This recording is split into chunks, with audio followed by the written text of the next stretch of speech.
Well, good day, Kel. How you doing? Well, Uncle Kel. Hope you had a wonderful day today, considering everything that's going on, everything that's going down and out.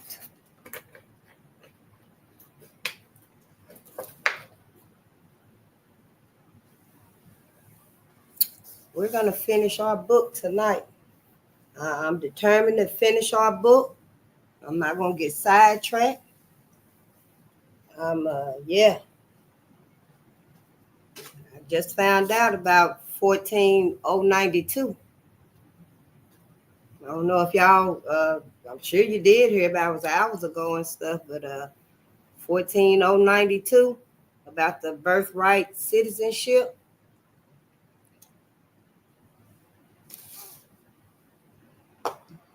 That were made for slaves, for babies of slaves. And now,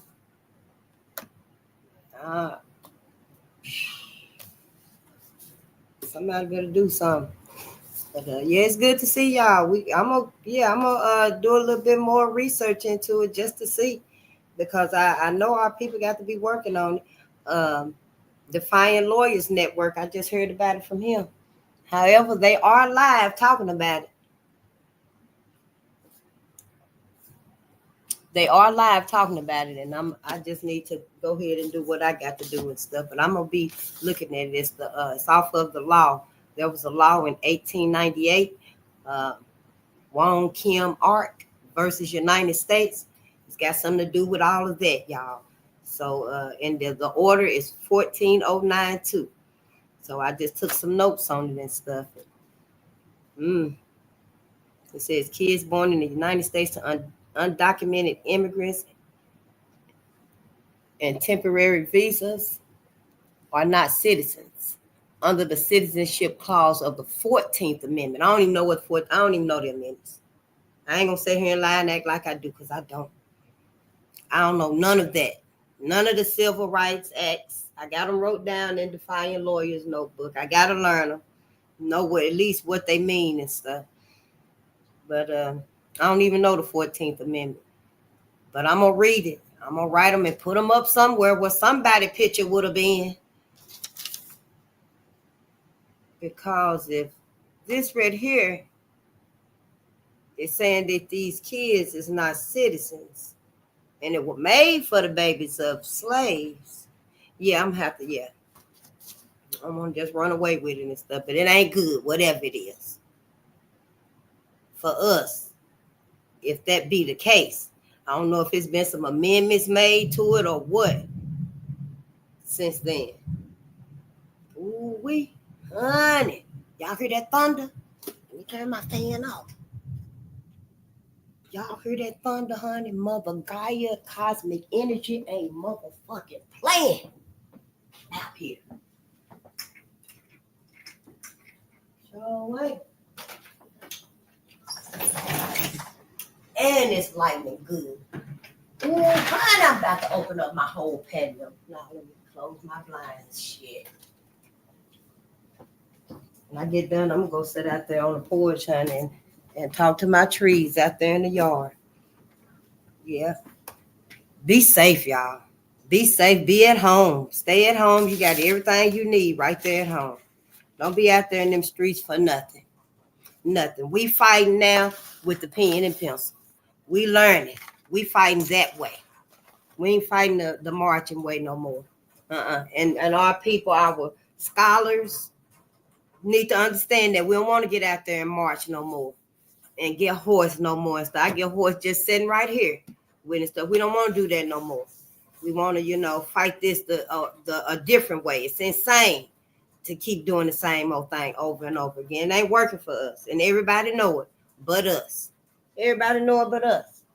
What am I looking for? Whatever it is, I'm looking to find it. Yeah. Hi, Eclipse. It's good to see you. Good day. I don't watch much TV either, but I be looking at what's going on with my people and stuff. And I saw it from Defiant Lawyers Network. Yeah, my day, I don't have many bad days and stuff. My ancestors done had all the bad days. The 14th Amendment of the United States Constitution, ratified in 1868 as a cornerstone of American law, particularly regarding citizenship, due process, and equal protection. Thank you so much, Art. Thank you. Good day, JR. It's good to see you. I'm going to be doing my little research on this stuff because I want to know. I want to know what's going on, what to expect for us, what it's looking like for us, for my people. Because I didn't think that had anything really to do with us. But if it were made for the babies of the slaves, I don't know. I guess I want to know if it was ratified or if it was changed, amended, or something. I mean, who is they talking about now? It don't seem like it's the illegal immigrants no more. I'm just saying, to me it don't, but I digress. All this is new anyway. To me, it's been going on for a long time.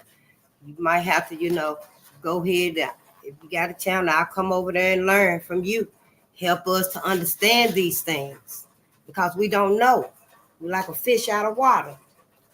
But I digress though. We're here. We got the opportunity, we got the time. Ain't nothing to stop us. Our ancestors, we doing it for them. We doing it for our babies, their future. All of this is what we need to be focused on, Black America. But I digress. All right, copyright disclaimer under 107 of the Copyright Act 1976, allowance is made for fair use for purposes such as criticism, comment, news support, teaching, scholarship, and research. Fair use is a use permitted by copyright statute that might otherwise be infringing. Non-profit, educational, or personal use tips the balance in favor of fair use. I didn't want to stumble over it or nothing like that, so I just wanted to go here. But we're going to finish this book tonight. We got like 2 chapters. I thank you for being here. I thank you. It might take me a while. I'm going to try not to even comment much. Just go ahead and read. And this is Tears We Cannot Stop, a sermon to white America by Michael Eric Dyson. And our brother is very respectful. He's a minister. He's a scholar. He's very fair. I would say he's being frank and blunt, but he's also being fair to white America and stuff, and letting them know that he's still civil with them. It's a little bit too much for me, but that's our brother. He can be how he want to be with his, conveying his fairness. Yeah. So, and I might say white people a lot, but I like to say white people because that's what I'm reading about. That's what I'm talking about and stuff. Trying to find out the $64,000 question: why Black America can't come together? What's wrong with us? I want to know who did it. Who did it? Yep, and look like it's white America. That's our journey here. That's my journey. My ancestors want to be remembered, and they will be. Ain't no more neglecting them, rejecting them, ignoring them, putting them to the side, making them wait, forgetting about them, forsaking them, sacrificing them, forfeiting them. No, ain't no more of that. Not for the ancestors. It ain't. That's why I'm here. So, I'm not religious, so I'm not forgiving of anything. I take back every ounce of forgiveness I ever gave as far as my people and the trauma that we've been through dealing with white America. The benefit of the doubt that I had in us being safe, productive, free, liberated, not just physically free. I don't have it no more with us being entangled and integrated with white America no more. I think we need to make a clean breakaway at this point, right here, right now. Make a clean breakaway. Y'all white folks, if you see it, whenever you see it and stuff, you need to understand what your people put in place was too much. It was too much for us. It's time for us to go. Y'all need to get some healing. You need to get you some healing, but you need to understand it's time for us to go. You got plenty of people here that can cater to you, comfort yourself, help you comfort yourself, and be content with you, because we ain't trying to do it no more. But yeah, Black people, it's time to move on. Moving on up. It's time to get the hell away from white America. Yep, honey, we're going to be so happy. Our baby's going to be so free. Oh, honey, they ain't going to have to get used to this dual existence. Well, when we're around white folks and stuff, we got to act a certain way and stuff. No more of that right there. Our baby's going to be able to think. And their creativeness is going to come like that. We just got to get them away from the problem. We need to know the problem. We ain't the problem. We got a whole lot of weak links out here, hotheads. Yeah, we know what we got out there. Some of us more than others know how we just done lost it. That's because we that close to insanity. Our masses are so close to insanity, we better do something. And the main thing to do, get away from white America. Get away from white America so we can see ourselves. We can heal ourselves. We can talk to ourselves, to our people. That's what I'm talking about. To our people.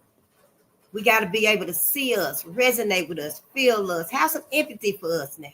Where the forgiveness for us? Where's the forgiveness for us? It's been 20, 30 years since we fell out with sister. We are all intense. We are familial relationships. It's so high strung and stuff. We got to set all that pettiness to the side. Yeah, we got to it. That's the only way we're going to make it. And to this village, ain't no need in getting the village back together. Hell, if everybody ain't going to clean it up. I'm just saying. So, yeah, I don't want to get off. I was getting started, wasn't it? But, yeah, I digress. Let's go ahead and start reading. We are on chapter 6, Coptopia. See? Yeah. I think it's like 7 chapters in here. See, I ain't went to the back and stuff, other than when I looked through it. Yeah. It ain't really a chapter. It's like a quick summary, I guess, something like that. An offering plate. I guess it is, maybe. Just like some little prayer stuff like that. Because he is a minister. Beloved, white folks. That's what I mean by fair. My brother, my people, my brothers and sisters, honey, it's fair people. We are a fair people. Forgiving. We sincere in our forgiveness. Beloved, white people. Some of you seem genuinely surprised that most black folks fear the police. You are sometimes shocked that we think of them as a brutalizing force. You cringe when we say that they are out to do everything but serve and protect us. White folk, you think we are manufacturing stories about our bad encounters with police. You think that we have done something wrong to provoke such remorseless cruelty. And yet, we have exhausted ourselves telling you how they mistreat us so routinely that it is accepted as the way things are and will always be. We learn how to modify our speech in the face of cops. We temper our passion and modulate our tone so that we barely register as being there.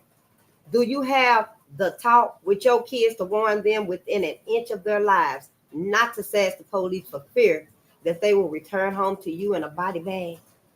I don't mean the usual conversation all parents have with their kids about respecting cops. Sheer terror and outright fear motivate our discussions. If you're old enough and your birth certificate says Negro, like mine does, from the early 1900s to the early 1980s, all African-American birth certificates labeled us as such. You'll know it's the same way we were taught to speak to white folks in the South. You keep that kind of manual in your backpack. It tells you to make sure to lower your eyes. Say yes, sir. No smart mouthing, no anger, no resentment. Just complete, total compliance without a whiff of personality or humanity. Ever had to endure that humiliation, white folks, my friends?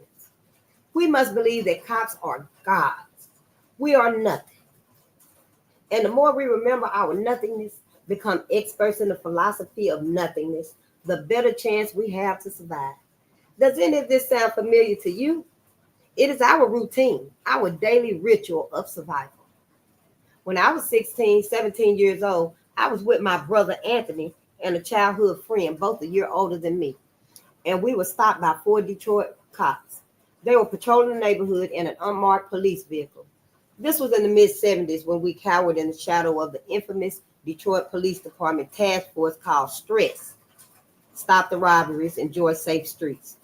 which was instituted after the 1967 riots.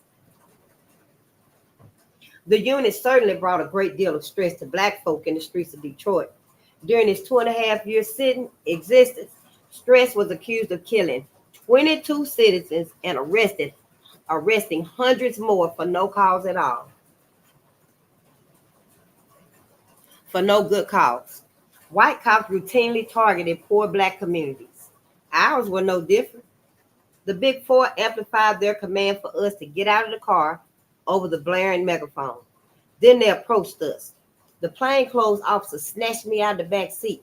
We were no strangers to their menace and naturally assumed the position against our car.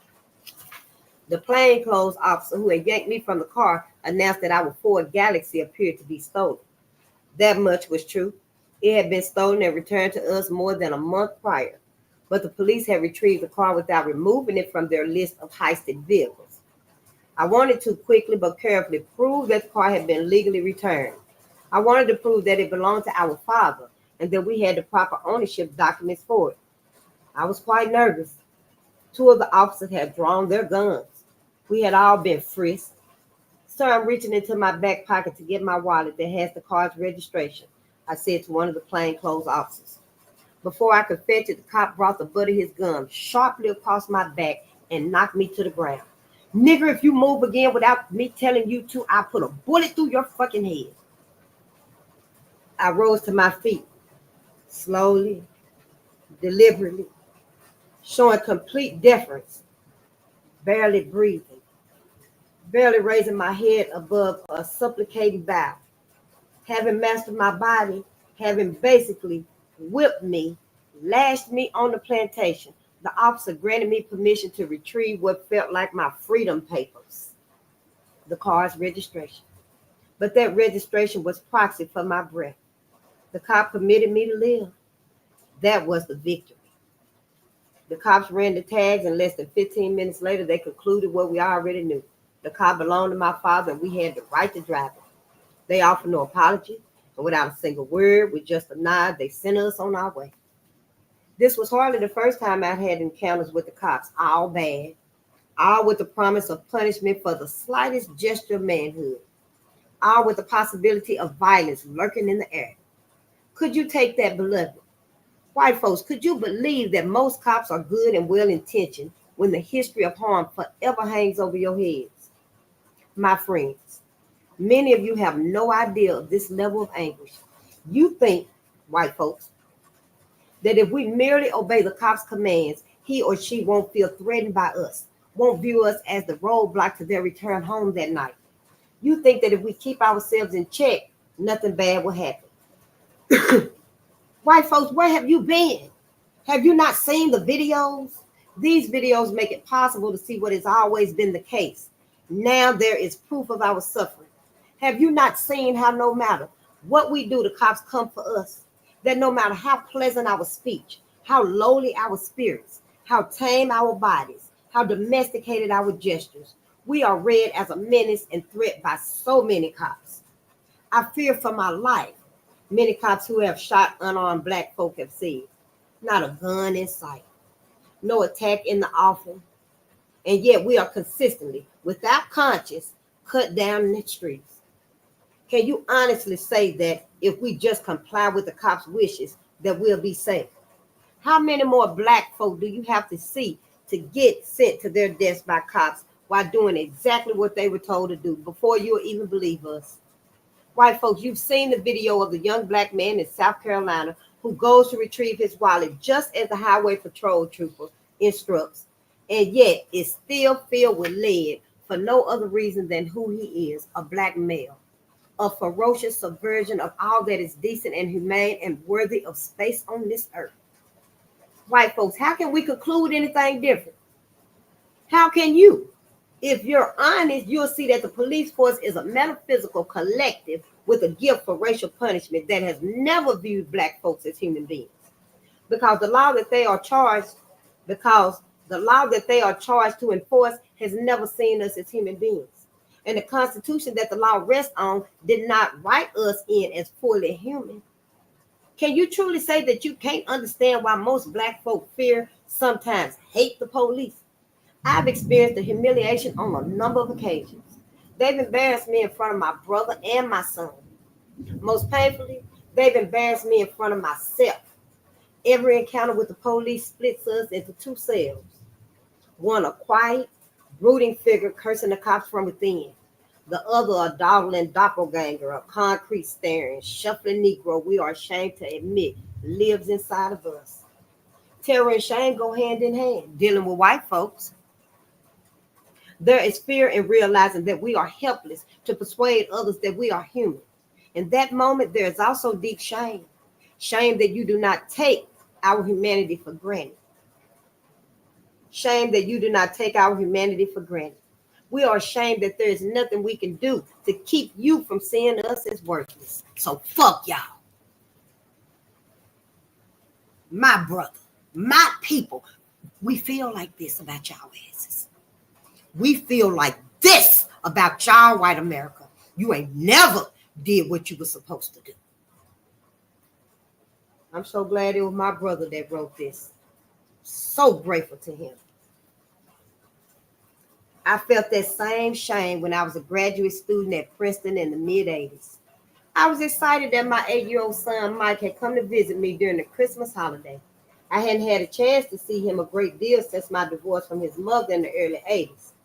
I wanted to do father things with him, catch up on movies, play a few video games, toss a football or play catch with a baseball and mitt, do some reading together. I like that part. On the first day of his visit, Mike and I headed over to my bank to get a cash advance on my MasterCard. I handed the young service rep my card. I felt good since I just paid my bill a couple of weeks before. He disappeared into his office. Before long, he returned, announcing that I couldn't get any money, and that worse, that he would have to keep my card. When I asked why, he told me that the bank that issued my card had requested that he retain it. I was confused. I was in good standing. The young rep and I went back and forth until I requested a meeting with his manager. He'll tell you the same thing that I've been telling you, he said as he curtly dismissed me. I repeatedly insisted that he get his manager. The rep huffed and puffed his way to his boss's office to resentfully convey my message. Mike asked me what the problem was. I assured him there must be a mistake and that it would all be cleared up shortly. His face filled with, "My dad can handle it," confidence. After waiting for nearly 10 minutes, that motherfucker, I caught the service rep and a man I took to be the manager in my peripheral vision as they headed to an empty desk. The manager opened the drawer and pulled out a pair of scissors. The blood began to boil in my veins. Those scissors could only mean one thing. He was going to cut my card in two and with it my dignity. The manager hadn't had the decency or respect to speak to me directly before obviously choosing to take action. "Sir, if you're about to do what I fear you will, can we please talk first?" Of course, he ignored me and sliced my card in half before what had now become a considerable crowd. I bolted from my seat and followed him as he walked off without speaking to me. Mike trailed close behind me, crying, tearfully asking me over and over again, "Daddy, what's going on? Daddy, what's going on? What happened?" I hurried into the manager's office and begged him for privacy to spare me further embarrassment. "Don't let him close that door," the manager barked as he waved 3 other employees into his office. He wasn't going to face the angry black man alone, a man who was only angry because he had not been treated with respect. Oh, and don't forget to go to the Angry Black Man's Book Club on YouTube. Yeah, I snatched the pieces of my cards from his hand. I told him I was a reputable member of the community. I told him I was a good customer of his bank. I said that I had been wearing a 3-piece suit and not the black running suit I had on. And had I been a white man, he would have at least spoken to me in private. He would have spared me the humiliation of having what felt like my manhood snipped before a leering crowd of onlookers who saw only an enraged and deflated black man. I insisted that a mistake had been made and that my bill had been paid. Even if it hadn't, what the fuck? The manager showed no sympathy. His face was flushed. He pointed an index finger beneath his desk drawer and pushed a button. "I'm calling the police on you. And it was time to beat his motherfucking ass." I became even angry. I fantasized about bending my spleen on his pasty face. I sped through the likely scenario, yeah. In my mind, I would lunge at his neck. His co-workers would join the melee. They'd all attack me and maybe hurt my son. That calmed me down. I knew that if I stayed, it was likely the police wouldn't hear me either, and I'd only end up arrested in front of my son, leaving him even more mortified than he already was. I grabbed Mike's hand and beat a hasty retreat right as the police was pulling up. Later, I made several phone calls. The bank's board eventually apologized to me and issued me a new MasterCard. But the incident reminded me yet again that no matter how much Ivy League education I had, I was still a nigger in the eyes of many white folks. Beloved, white folks, to be black in America is to live in terror. That terror is fast. It is glimpsed in cops giving chase to black men and shooting them in their backs without cause.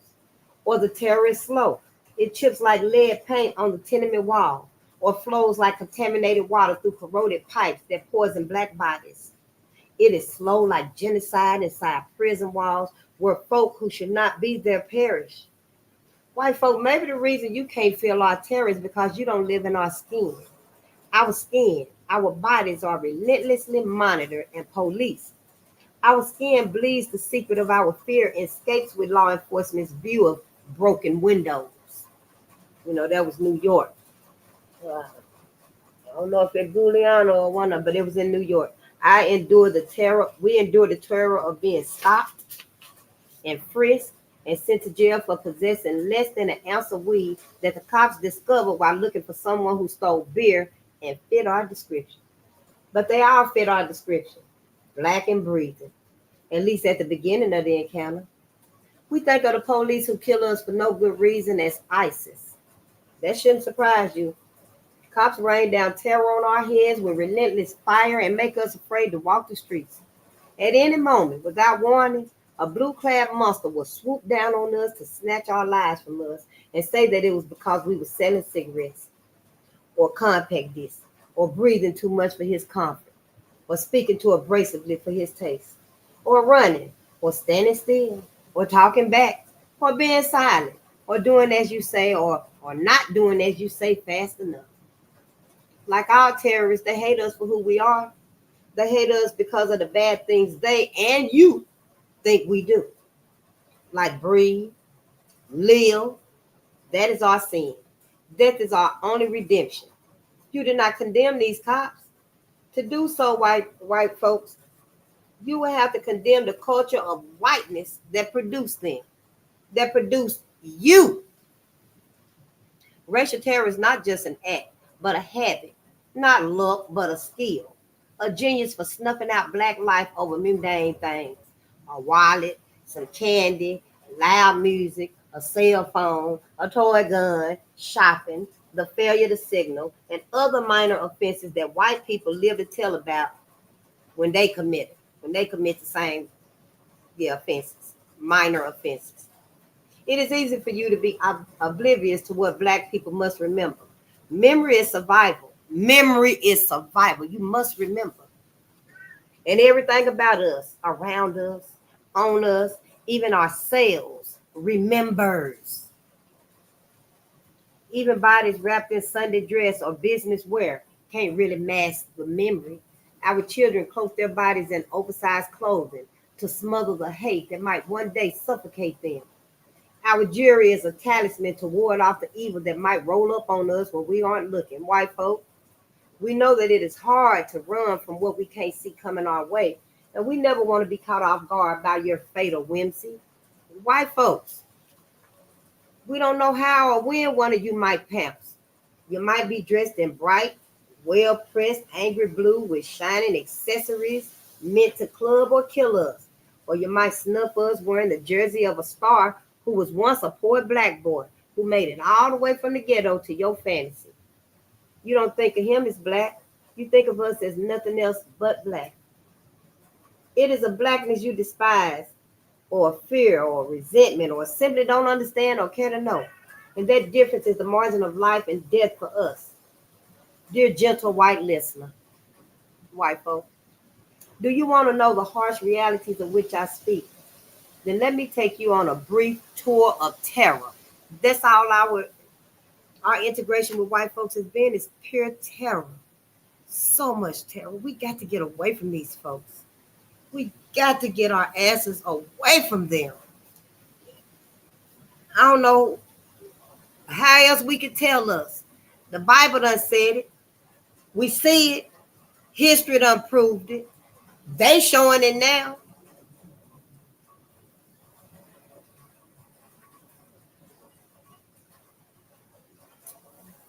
But look, you must understand that for us, terror pulses in the body of the cop.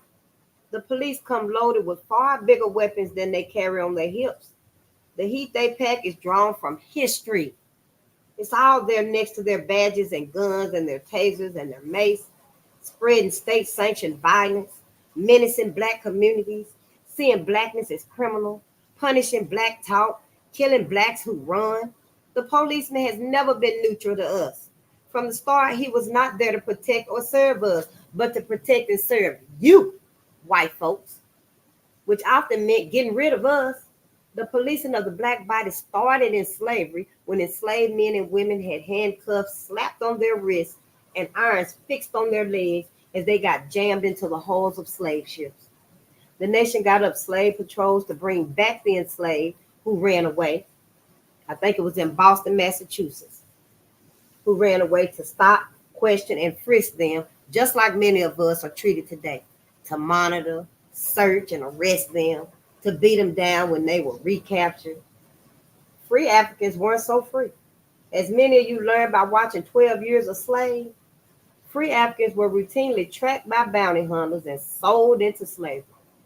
The line between enslaved and free was never sure, and the word of a free African meant little in a southern court when pitted against the claims of white bounty hunters. When slavery ended, the slave patrol ceased, but the need to police black space did not cease. So the Klan and police squads rose up in their place. Yep, the Ku Klux Klan and the police squads. The rapper KRS-One drew a direct line from the plantation to post-industrial urban America phonetically when he pronounced overseer as officer. In the 50s and 60s, many local police officers swore by white supremacy, and some of them even secretly joined the Klan to terrorize and kill black folks. The Klan was legal, but still, officers of the law shouldn't join a white terrorist organization to illegally kill black folks. Jimmy Lee Jackson was a black unarmed Vietnam War veteran, whose murder in a cafe by white Alabama state trooper James Bernard Fowler in 1965 helped to inspire the Selma to Montgomery marches.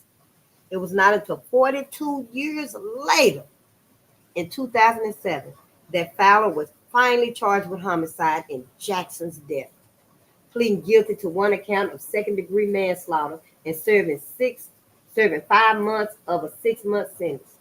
When Fowler shot him, Jackson managed to flee the cafe, but he was clubbed by another state trooper before he was eventually taken by other state troopers, more than one, before he was eventually taken to a hospital where he died 8 days later.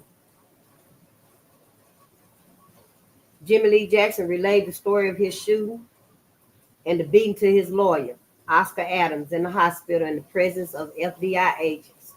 The FBI often dragged their feet on official civil rights investigations and suppressed information about assassination plots against movement leaders like Martin Luther King Jr., who referred in his I Have a Dream speech to the unspeakable horrors of police brutality. Since the 70s, the police have battled efforts to integrate their forces so that they could reflect the communities they serve. They have often been a vicious occupying force in our neighborhoods. White cops have frequently tried out their racist talk and ugly behavior on black and brown officers before assaulting the broader community. Oh, white cops have frequently tried out their racist talk and ugly behavior on black and brown officers before assaulting the broader community because they motherfucking ass let them do it. Setting them up to see if they were going to let them do it, how far they could go with them. Wow. When politicians talk of restoring trust between black folk and the cops, they are seriously deluded, or they have a gigantic case of amnesia. Black and brown folk have never trusted cops.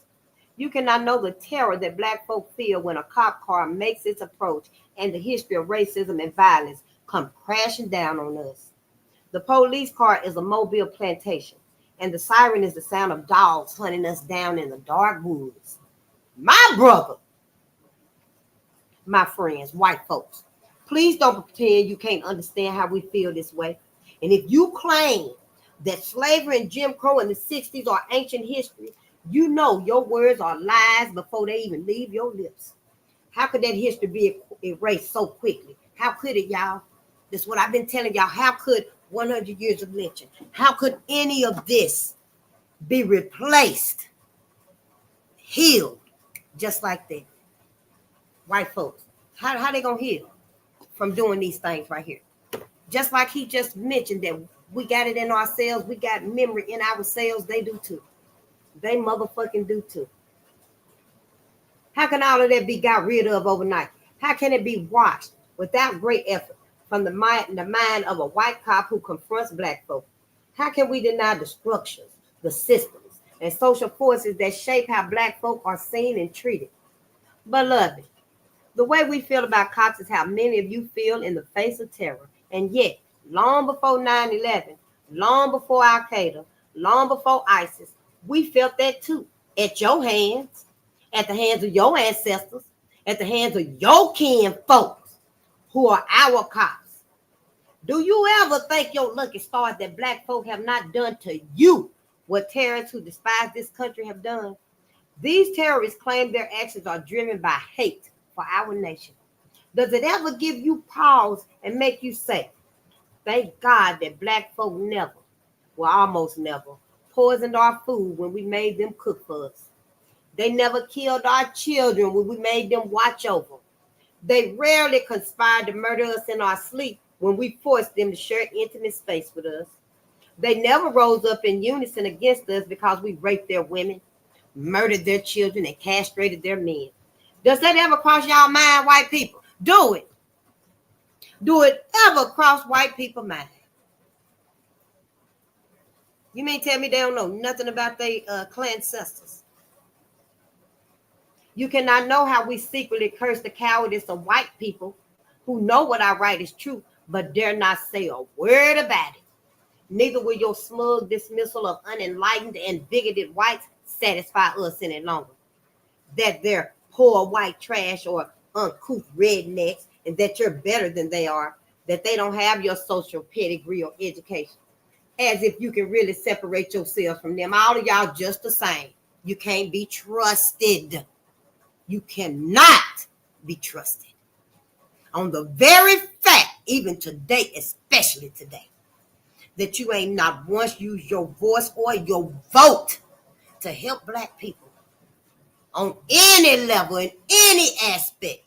All your ass did was sit there and cried and pretended and fake your love for black men and black women so that you can prolong that white life of yours. That's all you've ever done.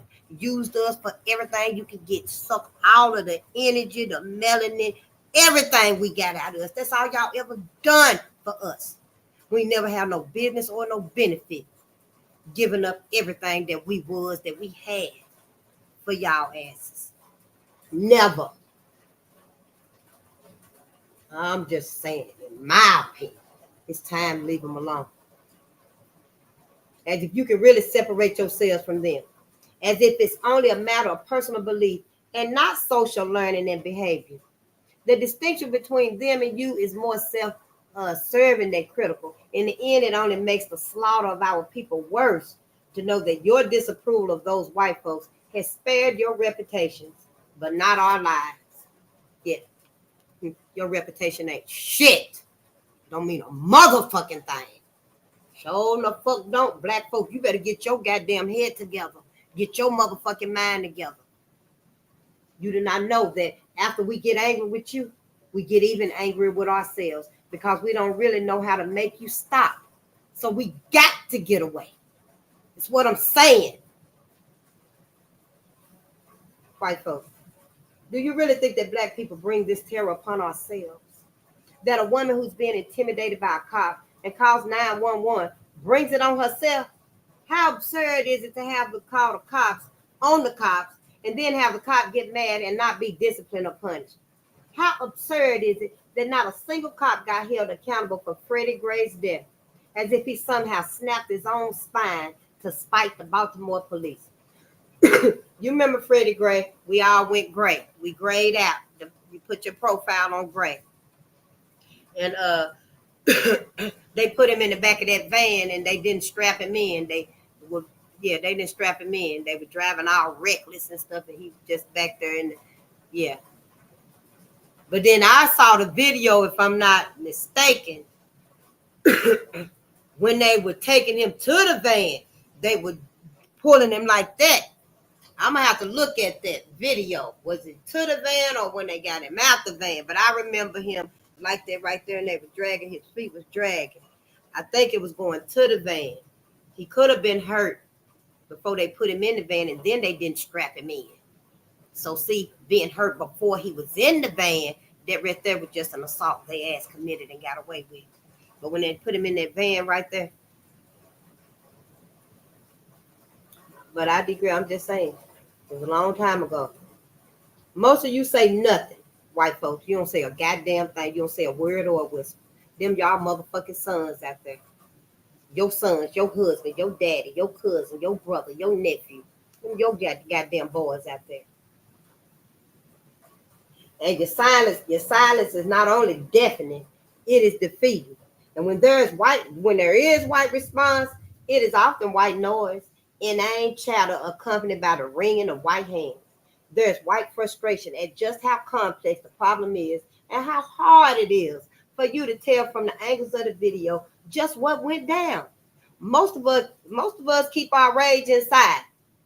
We are afraid that when those tears begin to flow, we cannot stop them. Instead, we damage our insides with high blood pressure, wear our minds with mental distress. We sicken our souls with depression. We pray to God for our sanity. Yet the aggression buried deep inside us sometimes blocks our belief and makes us functional atheists. Functional atheists. I don't believe that God no more. It's just cosmic energy up there for me. For me. Cosmic energy. That's it and that's all. Going to heaven, that's white folks' vision. I can't wait till some pastor tell me I'm wrong or right or something, so y'all will know. Because I already know, even if he say, Face, you wrong, Miss Face. It is a heaven. I'm still telling you, no, it ain't. If it is a heaven, it's a heaven, hell, and then it's an afterlife. If it is a heaven, it ain't for us. It's for white folks. It's white folks' vision. That's white folks ever after, their eternity. Do you think they're going to spend eternity with you equally, in equality, give you justice? And do you really, black people? You got to rethink all of this. Part of our problem, beloved, is that the police bring overwhelming credibility and authority to the table. Our troubles are worsened when politicians insist that cops and unarmed black folks are equal. Police have badges and batons and tasers and bullets and guns and handcuffs. Police begin with a shield of honor and incorruptibility. Police start with the support of the state. We are hardly equal. Police start with the belief that we must protect our cops as if the history of racial terror doesn't exist. Police seem to believe they possess what we might term copistemology. Yep, copistemology. Copistemology. Copistemology, or unquestionable knowledge of black guilt and moral blasphemy. There's no need to prove it in court. The streets are where the knowledge is tested as they answer with a billy club or a bullet. Copistemology apparently works wonders. It let cops know when they should break into the home of a mentally challenged black woman and fatally shoot her while she cradles her child in a shotgun. Remember sister? I forgot sister name. Not Charlene Lyles. Charlene Lyles had a mental illness. She was 8 months pregnant. She was pregnant. Was it 4 months? She was maybe newly, I remember it was a long time ago too. But there was a sister, I sure forgot her name, and they killed her. She was holding her baby. Yeah. But there seem to be gaps in cops' knowledge too. They didn't know that the same woman blamed the police for a miscarriage she experienced after an earlier arrest. Cops seem to know when to shoot and kill a mentally disturbed black woman as her child watched from the back seat after she changed her mind and drove away from the White House and posed a mortal threat to no one. Cops always seem to know that the black person who is eccentric or mentally deranged deserves to die. Yet they also seem to know that the demented white bigot who mows down 9 black folk in a southern church deserves to be treated to fast food, deserves to be treated to fast food before being calmly booked.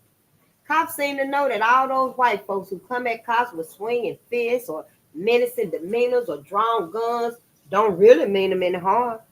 Beloved white folks, surely you must see that cops loathe being held accountable for their actions, especially when it comes to us. The cops and their advocates claim that only a few rogue cops give a bad name to the rest, but isn't that like claiming that most of one's cells are healthy and that only a few are cancerous? That metaphor of a bad few apples doesn't begin to get at the root of the problem. Police violence may be more like a poisoned water stream that pollutes the entire system. To argue that only a few bad cops cause police terror is like relegating racism to a few bigots.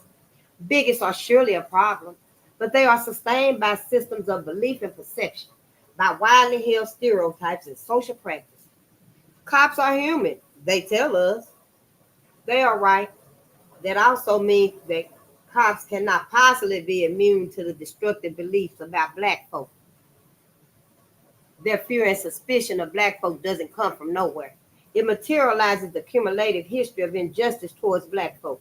That history gets reduced to intuition about any black person and their likelihood of presenting a threat to the cop's life.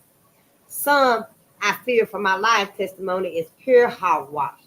It is the cop's attempt, after the fact, to justify his criminal actions. But it is just as lethal when the cop honestly believes that he is in danger just by being in the presence of a black person, no matter how much the objective circumstances suggest otherwise. To pretend that the solution is to bring back a lost balance between black folks and cops ignores history, it ignores racial terror, it ignores how things are not and have never been equal. It is to ignore the even more insistent strains of coptopia, an ideal state of affairs where the police can display ghastly inventiveness in traumatized or disappearing black and brown bodies while demanding even greater public reverence. The myths and demands of coptopia flare when there's an egregious crime against the police, like the assassination of officers in Dallas and Baton Rouge. In both cities, a young black man took aim at the cops through his hateful crosshairs and cut down innocent public servants. Both men expressed their outrage at law enforcement's seeming war on vulnerable and innocent black folks. The vast majority of black people sided with the police and not the men whose twisted actions spilled innocent blood. Yet in each case, the advocates of Coptopia insisted on complete empathy with the cops' outlook. They also sought to erase the long and vile history of police terror. They insisted that Black Lives Matter was racist and a spur to violence against cops, even though BLM spoke out immediately against each man's actions. Neither of these poisonous young assassins were nurtured in a black movement. They were products of our military. Each was thought to use lethal force in the service of his country. Each was taught to use lethal force in the service of his country. These veterans may have suffered both from PTSD. I don't know if I'm gonna finish reading because, honey, cosmic energy is doing its work. Oh yeah, yeah, and I'm gonna let it do it because I'm gonna go out on the porch, honey, and enjoy this. I suggest you, get out and enjoy some nature tonight. Each was taught to use lethal force in the service of his country. These veterans may have both suffered from PTSD. Imagine if every time a white person committed a crime, especially a mass shooting, all white people had to apologize. Imagine.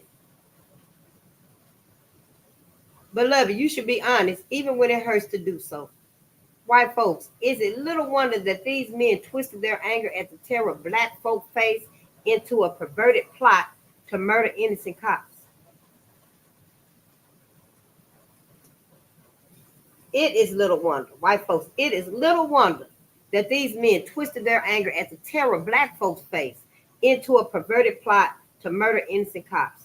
The real wonder is that more black folk haven't gone berserk like these men did. Didn't I tell you we this close to losing our insanity? Didn't I? We got to, yeah. It's imperative. The moral courage of the black masses is overlooked at such moments of crisis. But then how can white America acknowledge our moral courage? It is undercut, it will undercut the rationale for terror that we have faced all along. It will mean that your society, your white society, your white culture are culprits in a racial terror that is far more damaging than political terror. The terror we face at your hands is far more sustained.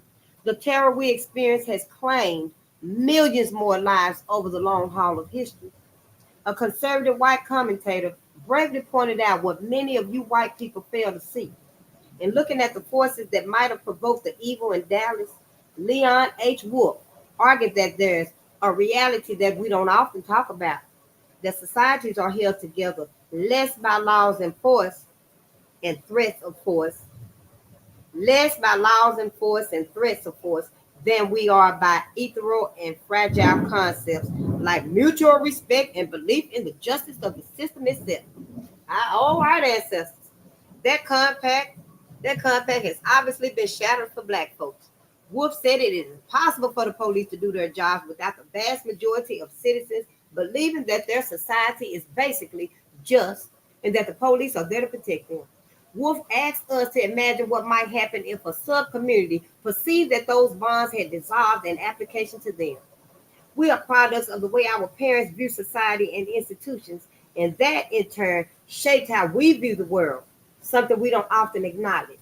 Beloved, that we is really you, white folks.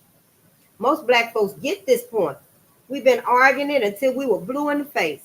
Wolf admitted that as the child of white parents in rural Texas, he was taught the police was there to help him at any time and that he should follow their orders and show great respect for them.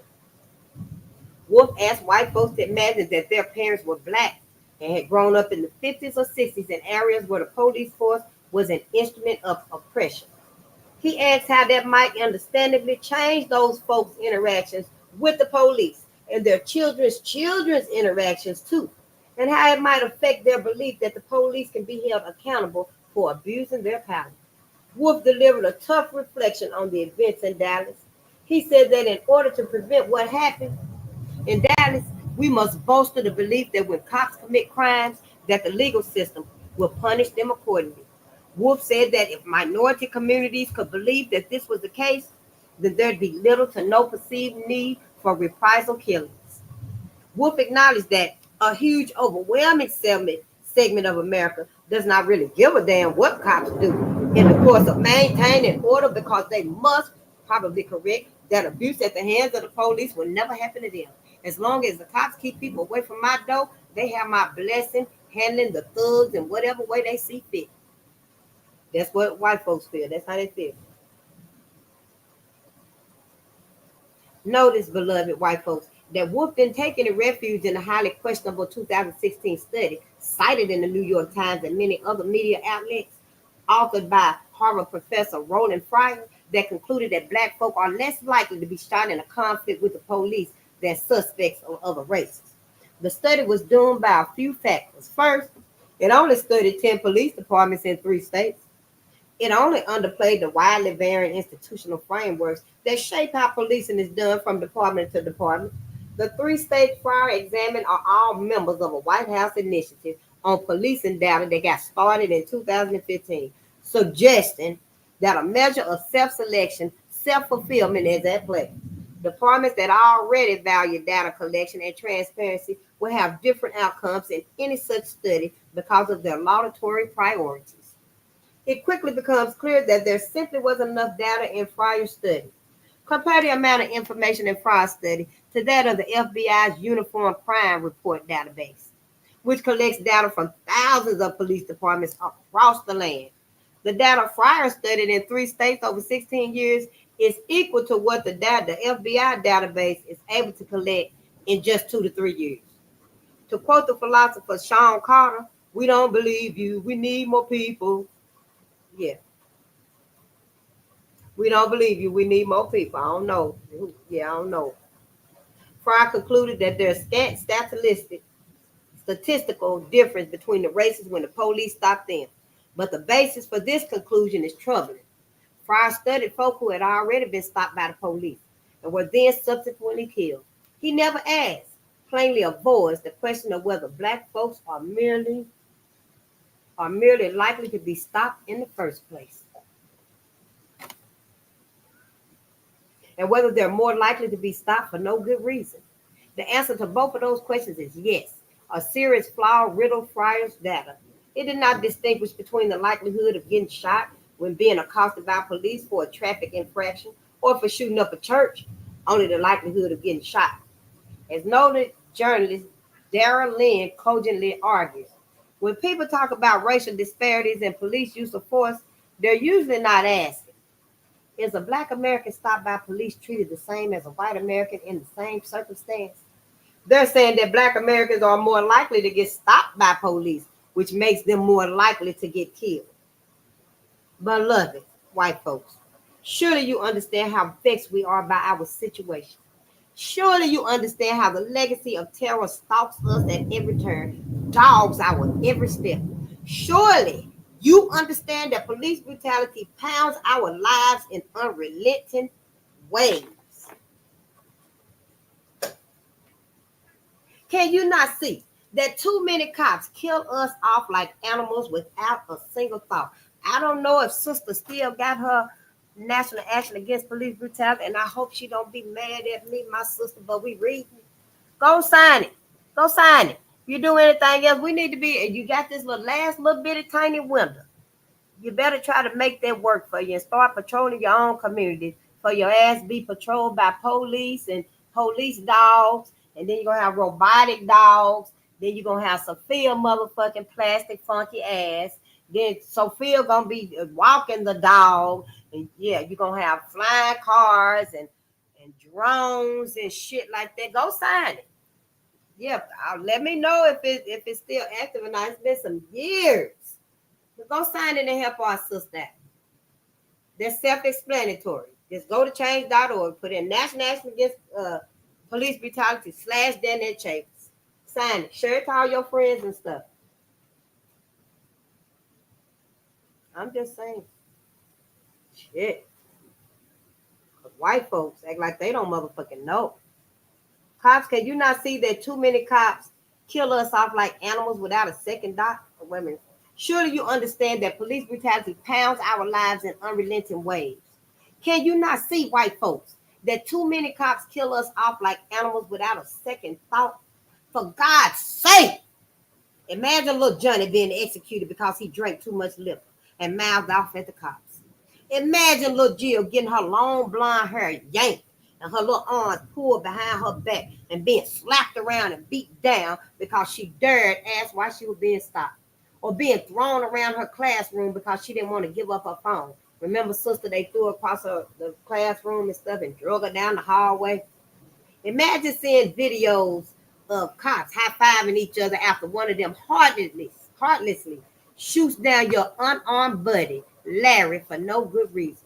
Imagine hearing one cop whisper to a fellow cop that he should make sure his body camera is turned off. Beloved, white folks, you must not be defensive when you hear our hurt. We who proclaim the terror of cops do not hate all cops. We hate what cops have made to be. We hate what cops have been made to be. We hate how cops hate us. We hate that cops don't treat us the way they treat you. And we hate that you don't deal with the elephant in the room. Black and brown cops have been victims of racism themselves. They are the guinea pigs of racism on a police force. They are often seduced or coerced into line for. Black police often face harsher barriers to promotion. They often witness firsthand the vile bigotry of white police officers, but are afraid to report those officers for fear of a blue-black backlash. Or think of Ohio black police officer Nakia Jones, who caused a firestorm of controversy. for telling the truth about how some white cops target black folk for mayhem. So why don't we just keep it real? If you are that officer that knows good and well you got a God complex, you are afraid of people who don't look like you, you have no business in that uniform. Jones said on a Facebook video, you have no business being a police officer. If you are that officer that's prejudiced, take that uniform off and put a KKK hoodie on. Cops like Jones are either isolated or silenced. We hate that too. We hate that body cameras seem to make us no real difference, seem to make no real difference, and police often refuse to share the footage. We hate that the folk who share the footage, the videos of the cops killing us, are often harassed. Chris Leday, Leday, a 34-year-old Atlanta Air Force veteran, didn't film, but he did post a video of Alton Sterling, a husband and father of 5, being shot by a cop outside of a Louisiana convenience store in July 2016. The next day, military security detained Leday at his job on Dobbins Air Reserve Base as he passed through a routine checkpoint. He was initially told he fit the description of a black man wanted for assault and battery. It was only after he was taken in handcuffs and leg shackles to DeKalb County Jail that he learned that he faced a charge of failure to appear on an unpaid traffic ticket from 2014. We hate that you do this. We hate that you won't admit that if your children or kin were being killed like us, you wouldn't turn your heads or avert your eyes or accept it as business as usual, or the price we must pay to keep our society safe. You would be beside yourself if your children were slaughtered, white folks, and then had their slaughter justified on television and on social media as their names were heedlessly dragged through the mud because they playfully posed as a gangster and posted the photo to their Facebook or Twitter account. How many of your kids do that, white folks? Yet they grow up to be bankers and lawyers and cops who kill black people because those black people provoke suspicion by doing the very thing those same cops did when they was young. But they didn't end up dead. They end up making us dead. We hate that. Beloved, white folks, one thing is clear. Until we confront the terror that black folk have faced in this country from the time we first breathed American air, we will continue to die at the hands of cops whose whiteness is far more important in explaining their behavior than the dangerous circumstances they face and the impossible choices they confront. We do not hate you, white America. We suspicious of y'all motherfucking asses. We don't trust y'all motherfucking asses. If that ain't hate, we don't mean you no harm. Just get the fuck away from us. Ain't no harm in that. You still got life. You still got your freedom, your privilege and stuff, Get away from us. That's all we saying and stuff. We got to draw these boundaries with y'all. Work and that's it. Hanging out, visiting, camping, hiking, boating, swimming, parasailing, whatever you do, we done with all that. Don't be trying to come to our cookout and stuff, and don't be playing our music at yours. Yeah. We hate that you terrorize us and then lie about it and then make us feel crazy for having to explain to you how crazy it makes us feel. You see how crazy that shit is? We hate that you terrorize us and then lie about it, and then you make us feel crazy for having to explain to you how crazy it make us feel. We cannot hate you. Not really. Not most of us. That is our gift to you. We cannot hurt you. That is our course, our curse. We cannot hate you. Not really. Not most of us. That is our gift to you. We cannot hurt you. That is our curse. And yeah, and with that, I'm going to go out here and we on 6th benediction. It's not chapter 7 because we would be on chapter 7, but it's a couple of those right there. Because I'm sleepy too myself. But thank you so much. Yeah, we're going to let Mother Nature do what she do. Cosmic energy. Do what they do. I'm going out here where my plants at and stuff. Sure will. I might come back and watch me a little bit more of this live right here. And then again, I might not, just to see about it and stuff. And I do want to tell y'all, as soon as I get thank you so much for the donations and stuff like that. Because, honey, it's enough. to go get Project 2025. You know that if you want to go get it too, anybody go get it. It's 932 pages to Project 2025, and it costs $92, I think. $92. Go to the library and print it out. I'm trying to get it. I'm gonna get that off of there some kind of way, and I'm going to get it. I'm gonna print it out. I don't know when we're gonna be reading Project 2025 because right now we're reading Powernomics. Maybe after Powernomics, we'll go right into Project 2025 because all of these executive orders and stuff is what that's talking about. That's that. And the latest one is the Executive Order 14092. And so, yeah, we need to know these things and stuff. Because I'm motherfucking suspicious of white folks. And I'm not even finna play no games with them about it and stuff. Anybody that want to talk about this, that's got some questions and stuff like that, yeah, I'll let you know. Yeah, I'm motherfucking suspicious of y'all. We all should be. My people should be suspicious of y'all. Every last one of you. All these decades that you've been together, married, everybody know you, love you, know your walk just like they know their own daughter walk. And you, not one time have you been sincere about your people. But I digress. I love y'all. Process this tonight. We process everything, remember? Yeah. Yeah, we process everything and stuff. But I'm so glad y'all came through, and you welcome, Larry. You are so welcome because I need to be here to do this for my people. I want to help us too. I want to be part of the solution and not the problem. I love y'all to life and afterlife. I love us. We got. We ain't got nothing else. We don't have nothing else.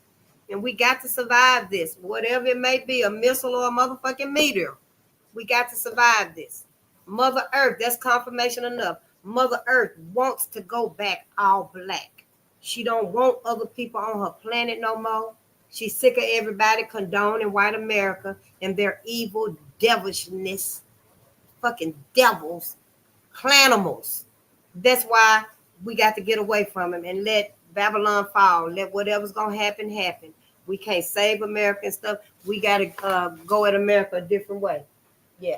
I know we used to protesting and stuff, and our ancestors fought and died and was beat and spit on and kicked and stuff, protesting and stuff. And it's still all right. It's still your right. But when you do go out there doing this stuff, make sure you got your protective gear and make sure you're with your people.